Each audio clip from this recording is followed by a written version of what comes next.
Kejadian bab 17. Ketika Abram berumur 99 tahun, maka Tuhan menampakkan diri kepada Abram dan berfirman kepadanya, "Akulah Allah yang Maha Kuasa, hiduplah di hadapanku dengan tidak bercela. Aku akan mengadakan perjanjian antara aku dan engkau, dan aku akan membuat engkau sangat banyak." Lalu sujudlah Abram, dan Allah berfirman kepadanya, "Dari pihakku, inilah perjanjianku dengan engkau. Engkau akan menjadi bapa sejumlah besar bangsa. Karena itu namamu bukan lagi Abram, melainkan Abraham. Karena engkau telah kutetapkan menjadi bapa sejumlah besar bangsa. Aku akan membuat engkau beranak cucu sangat banyak. Engkau akan kubuat menjadi bangsa-bangsa, dan daripadamu akan berasal raja-raja. Aku akan mengadakan perjanjian antara aku dan engkau serta keturunanmu turun-temurun menjadi perjanjian yang kekal, supaya aku menjadi Allahmu dan Allah keturunanmu. Kepadamu dan kepada keturunanmu akan kuberikan negeri ini yang kau diami sebagai orang asing, yakni seluruh tanah Kanaan akan kuberikan menjadi milikmu untuk selama-lamanya, dan aku akan menjadi Allah mereka." Lagi firman Allah kepada Abraham, "Dari pihakmu, engkau harus memegang perjanjianku, engkau dan keturunanmu turun-temurun. Inilah perjanjianku yang harus kamu pegang, perjanjian antara aku dan kamu serta keturunanmu, yaitu setiap laki-laki di antara kamu harus disunat. Haruslah dikerat kulit katanmu, dan itulah akan menjadi tanda perjanjian antara aku dan kamu. Anak yang berumur 8 hari haruslah disunat, yakni setiap laki-laki di antara kamu, turun-temurun, baik yang lahir di rumahmu, maupun yang dibeli dengan uang dari salah seorang asing, tetapi tidak termasuk keturunanmu. Orang yang lahir di rumahmu dan orang yang engkau beli dengan uang harus disunat. Maka dalam dagingmulah perjanjianku itu menjadi perjanjian yang kekal. Dan orang yang tidak disunat, yakni laki-laki yang tidak dikerat kulit katanya, maka orang itu harus dilenyapkan dari antara orang-orang sebangsanya. Ia telah mengingkari perjanjianku. Selanjutnya Allah berfirman kepada Abraham, "Tentang istrimu Sarai, janganlah engkau menyebut lagi dia Sarai, tetapi Sara, itulah namanya. Aku akan memberkatinya, dan daripadanya juga aku akan memberikan kepadamu seorang anak laki-laki. Bahkan aku akan memberkatinya, sehingga ia menjadi ibu bangsa-bangsa, raja-raja bangsa-bangsa akan lahir daripadanya." Lalu tertunduklah Abraham dan tertawa serta berkata dalam hatinya, "Mungkinkah bagi seorang yang berumur 100 tahun dilahirkan seorang anak? Dan mungkinkah Sarah yang telah berumur 90 tahun itu melahirkan seorang anak?" Dan Abraham berkata kepada Allah, "Ah, sekiranya Ismail diperkenankan hidup di hadapanmu." Tetapi Allah berfirman, "Tidak, melainkan istrimu Saralah yang akan melahirkan anak laki-laki bagimu, dan engkau akan menamai dia Ishak. Dan aku akan mengadakan perjanjianku dengan dia menjadi perjanjian yang kekal untuk keturunannya. Tentang Ismail, aku telah mendengarkan permintaanmu. Ia akan kuberkati, kubuat beranak cucu dengan sangat banyak. Ia akan memperanakkan 12 raja, dan aku akan membuatnya menjadi raja yang besar. Tetapi perjanjianku akan kuadakan dengan Ishak, yang akan dilahirkan Sara bagimu tahun yang akan datang pada waktu seperti ini juga." Setelah selesai berfirman kepada Abraham, naiklah Allah meninggalkan Abraham. Setelah itu Abraham memanggil Ismail, anaknya, dan semua orang yang lahir di rumahnya, juga semua orang yang dibelinya dengan uang, yakni setiap laki-laki dari isi rumahnya. Lalu ia mengerat kulit katan mereka pada hari itu juga, seperti yang telah difirmankan Allah kepadanya. Abraham berumur 99 tahun ketika dikerat kulit katanya, dan Ismail anaknya berumur 13 tahun ketika dikerat kulit katanya.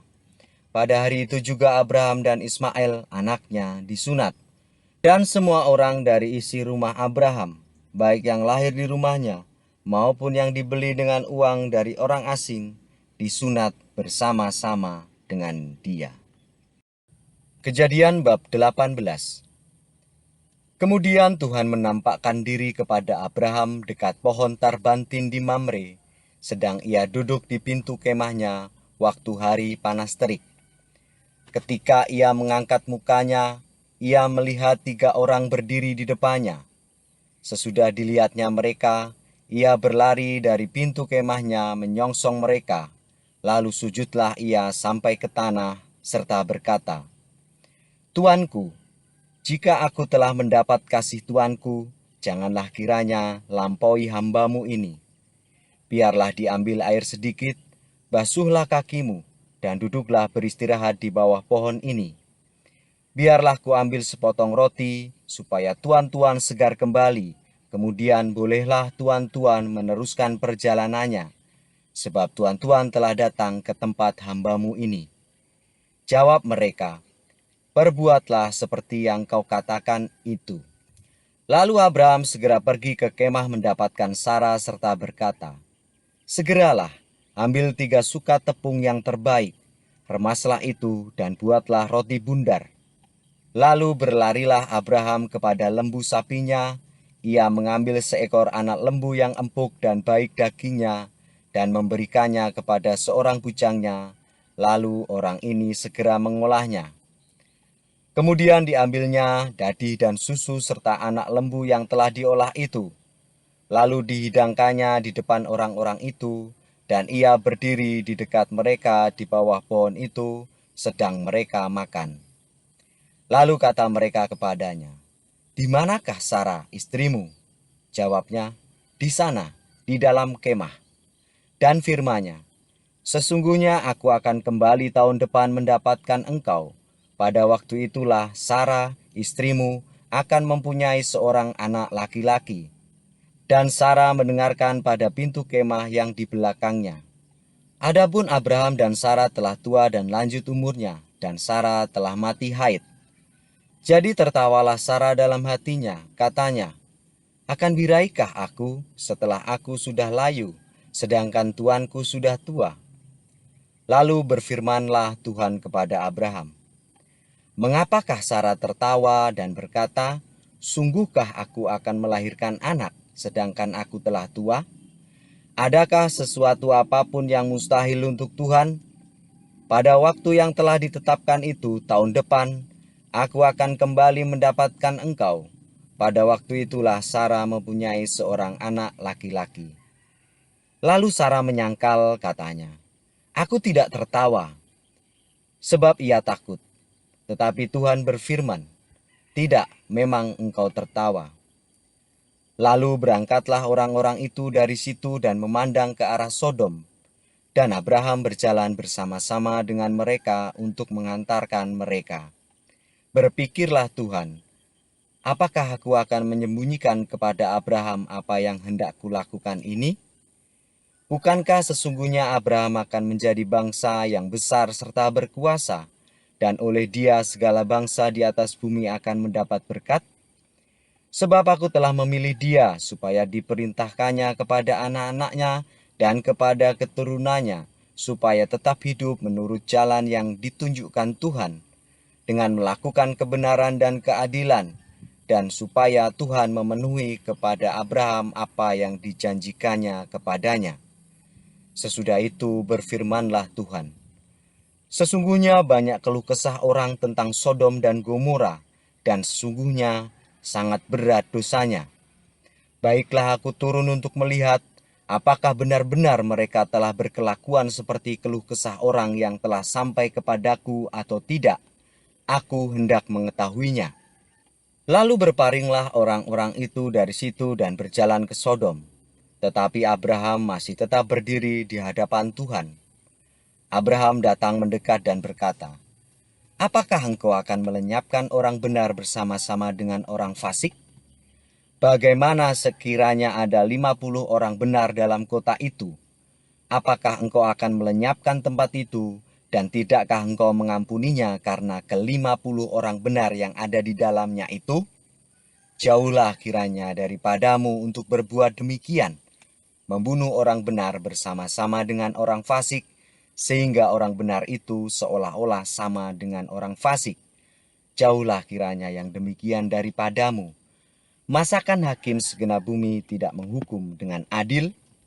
Tuhan berfirman, jika kudapati 50 orang benar dalam kota Sodom, aku akan mengampuni seluruh tempat itu karena mereka.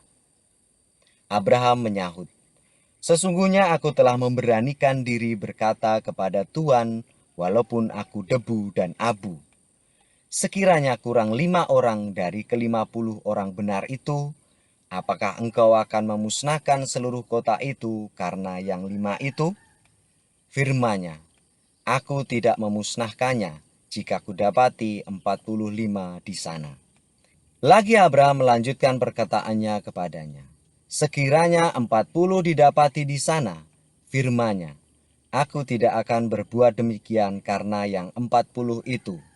Katanya, janganlah kiranya Tuhan murka.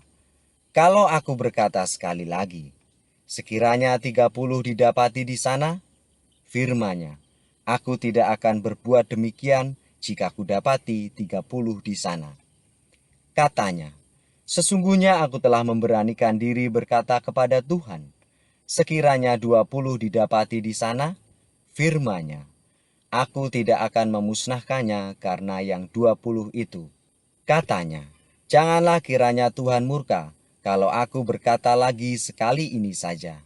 Sekiranya 10 didapati di sana, firman-Nya, aku tidak akan memusnahkannya karena yang 10 itu.